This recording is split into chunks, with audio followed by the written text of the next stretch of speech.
Good morning friends, welcome to my YouTube channel glorious legal web. आपके वकील मित्र Naseem Akhtar, Jharkhand high court राज्य। आज मॉर्निंग में सबसे पहले आपसे रिक्वेस्ट कि मेरे यूट्यूब चैनल को अगर अच्छा लगे रेगुलर वीडियो पाने के लिए सब्सक्राइब करें, मेरी वीडियो को शेयर करें, अधिक से अधिक लाइक करें, शेयर करें।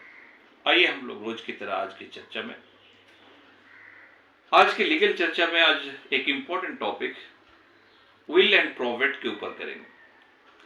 तो फ्रेंड्स, आप सब जानते हैं कि कोई व्यक्ति जिनकी अपनी प्रॉपर्टी है, उनके कई लीगल हेयर हैं, लेकिन उन्हीं लीगल हेयर में से किसी को या किसी अन्य व्यक्ति को अपनी प्रॉपर्टी को देने की जो चाहते हैं, अपनी चाहत रखते हैं, जो उनकी मृत्यु के बाद उस प्रॉपर्टी में हकदार होंगे, उस प्रॉपर्टी को वो लीगली जो है प्राप्त करेंगे, इसको हम लोग कहते हैं विल के ऊपर कई बार चर्चा हुआ है। तो आज का जो हम लोग का डिस्कशन का जो मेन बिंदु है वो प्रोवेट के ऊपर। तो प्रोवेट एक्चुअली होता क्या है, कि प्रोवेट कैसे किया जाता है, इसी के संदर्भ में हम लोग देखेंगे, चर्चा करेंगे। एक्चुअली हमारे वकील मित्र के ही एक पर्सनल केसेस के ऊपर ही ये क्या कहते हैं इस वीडियो को बनाना पड़ रहा है। उनका एक रिक्वायरमेंट है, उन्होंने कई सवाल किए, उनके जो भी मदद बन सकता था, असिस्टेंस करना था, वो बताया गया। तो आज हम लोग उसी कड़ी में जो है, उसी के संदर्भ में प्रोवेट के ऊपर जो है हम लोग बात करेंगे। तो प्रोवेट क्या है?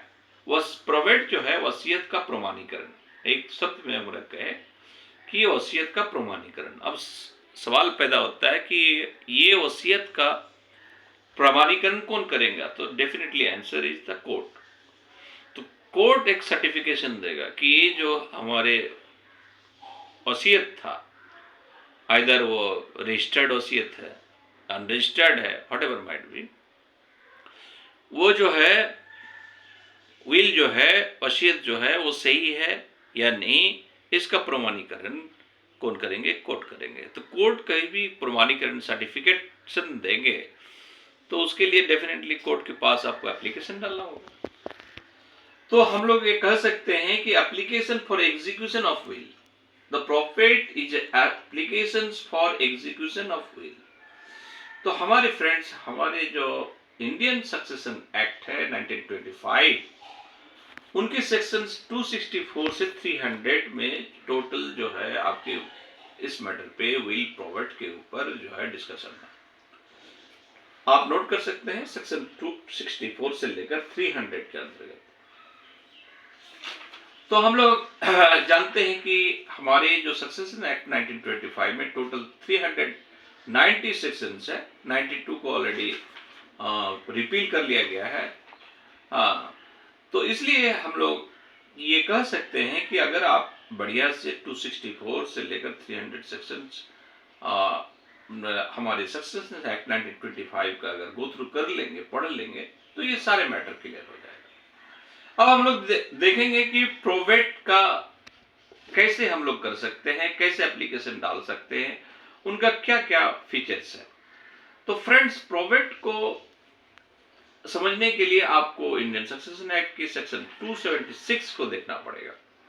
सेक्शन 276 क्या कह रहा है? Section 276, application for probate for letter of administration with the will annexed shall be made by a petition distinctly written in English or in the language in ordinary use in proceeding before the court in which the application is made, with the will or, in the cases mentioned in section 237, 238 and 239, a copy of the draft or demand of the contents thereof annexed and stating time of। तो क्या स्टेटिंग क्या करना है? उस probate के अंतर्गत हमें कौन कौन से कंटेंट लिखना है, ये हमें देखना जरूरी है। तो उसमें सबसे पहला नंबर ए जो है, the time of the testator death, यानी हमारे जो विल करके गया उनका जो डेथ हुआ उसका क्या टाइम था। that the writing annexed in his last will and testament। तो उन्होंने जो लास्ट विल में लिखा था वो जो है विल की कॉपी, और उन्होंने जो वसीयत किया गया था उसका टेस्टमेंट आपको जमा करना है, देना है in original, that it was duly executed.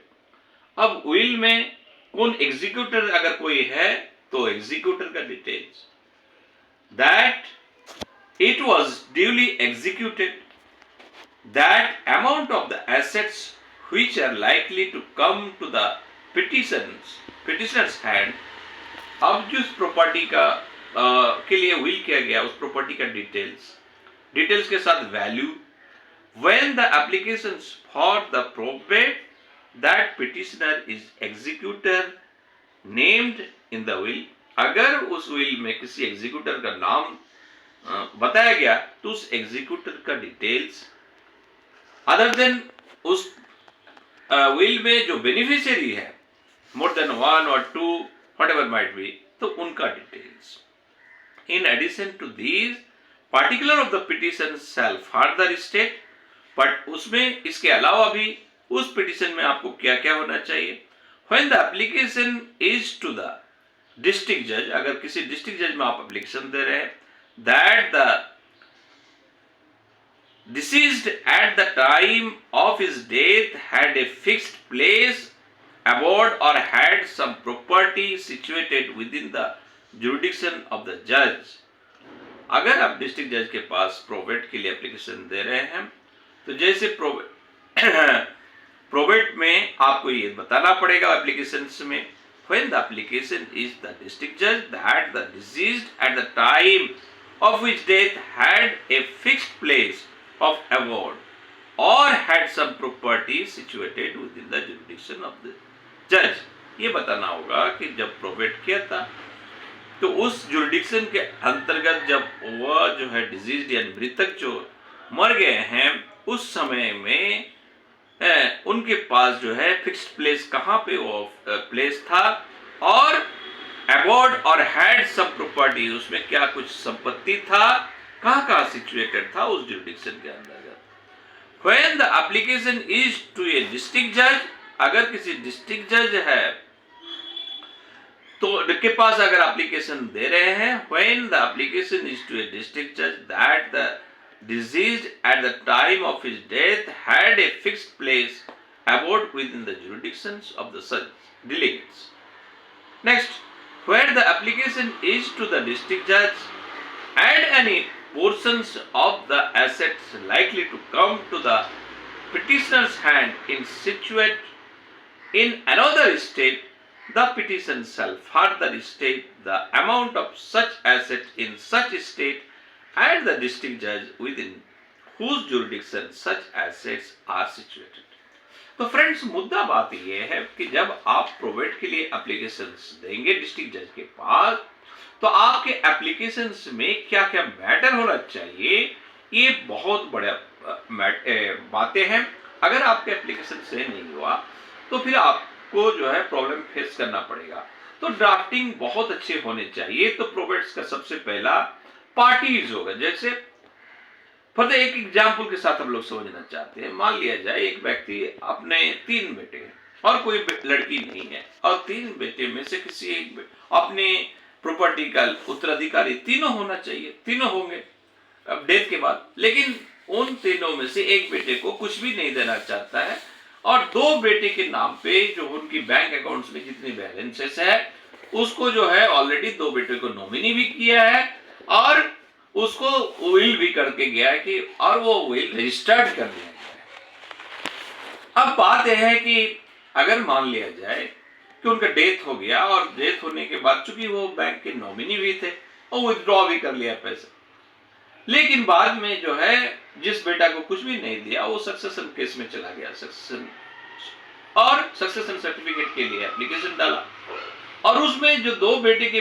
नाम पे विल किया गया था, रजिस्टर्ड विल है, उनको पार्टी बनाया गया। तो पार्टी जब बनाया गया, इन द मीन टाइम जो है इन दोनों बेटे जिसके नाम पे विल था वो क्या कहते हैं प्रोबेट के लिए एप्लीकेशन किया है।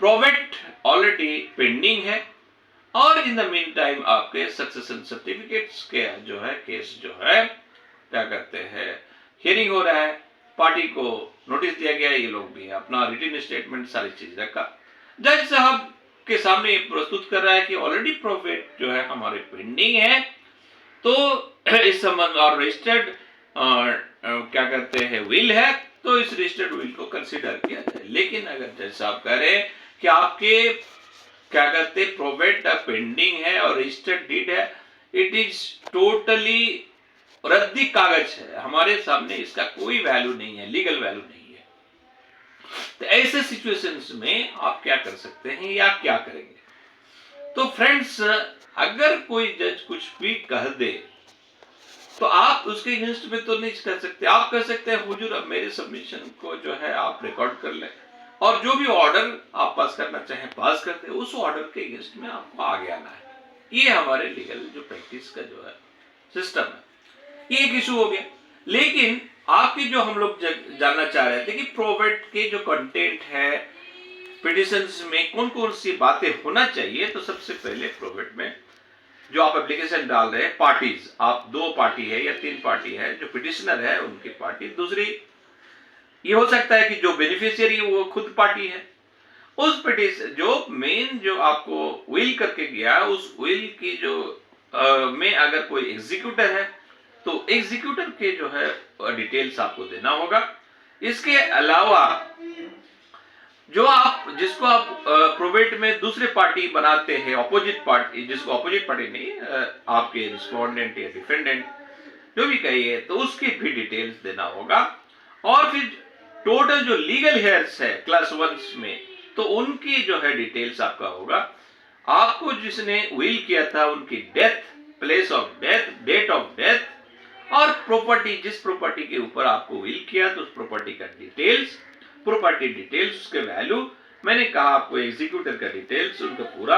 इसके अलावा वो जो विल में 2 गवाह का दिया गया है उस गवाह का डिटेल्स, और आप प्रोवेट के साथ ओरिजिनल क्या करते हैं कॉपी ऑफ द विल आप लगाएंगे।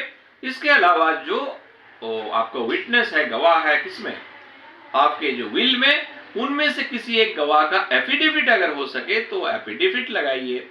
तो ये सारे डिटेल्स के साथ आपको प्रोवेट फाइल करना होगा। आफ्टर द प्रोवेट फाइल जब हो जाता है तो पार्टी को नोटिस इशू किया जाता है, उस नोटिस की एक कॉपी कोर्ट के नोटिस बोर्ड में चिपकाया जाता है। इसके अलावा जो मरने वाले यानी जिन्होंने विल करके गया था उसके लास्ट जिस भवन में रहते थे, जिस प्लेस में, उस प्लेस में भी इस नोटिस की एक कॉपी चिपकाया जाता है। तो फ्रेंड्स, ये इंटायर जो है प्रोवेट की प्रोसेस था, एप्लीकेशन था। आज हम लोग एक प्रैक्टिकल एग्जाम्पल के तौर पर एक केस के बारे में चर्चा किए, लेकिन ये जो है हमारे केस टू केस डिफर करता है। आप नहीं कह सकते कि आपके केस में ऐसा हुआ तो दूसरे केस में ऐसा होगा। तो यही था हमारे आज के प्रोवेट के ऊपर चर्चा। होप सो कि आपकी चर्चा अच्छा लगा हो। अगर चर्चा अच्छा लगा हो, वीडियो अच्छा लगा हो, तो इसको शेयर करें, लाइक करें, और अंत में फिर एक बार रिक्वेस्ट कि हमारे YouTube चैनल को सब्सक्राइब करें। Have a nice day. फिर मिलते हैं अगला वीडियो में। जय हिंद।